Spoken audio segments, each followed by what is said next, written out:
mpaka baada ya kesi. Tunahitaji wote tarehe 24 tukutane pale Kisutu kumuunga mkono na aone Watanzania wanamuunga mkono. Akiletwa pale aone Watanzania wanamuunga mkono. Na tutawaalika mabalozi wa nchi zote, tutaalika nchi zote za nje, wakituletea fujo dunia ione kwamba serikali hii ni ya kidikteta, inataka kuumiza watu wanaokwenda kumuona kiongozi wao. Hatutafanya fujo, na ninawasihi usibebe hata jiwe. Beba kopo lako la maji, funga kitambaa cheupe hapa kuonesha tunataka amani, lakini tunamuunga mkono kiongozi wetu ambaye amepewa kesi ya uongo tarehe 24. Na sitaki mshangilie hapa na msionekane. Sisi tutakwenda mtaa kwa mtaa mpaka tarehe 24. Tunataka siku hiyo pale Kisutu pasimame stand still.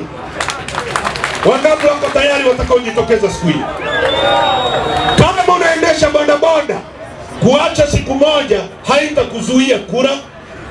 Kama unapika chai, kuacha siku moja haitakufanya ufe.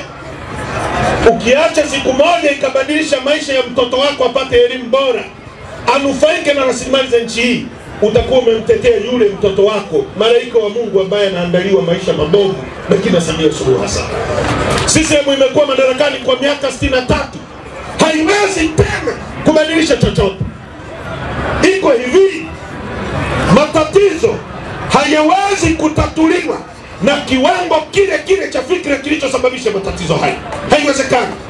Matatizo ya kukosa maji, matatizo ya elimu bovu, matatizo ya miundombinu ya hovyo, matatizo ya kila kitu yamesababishwa na CCM.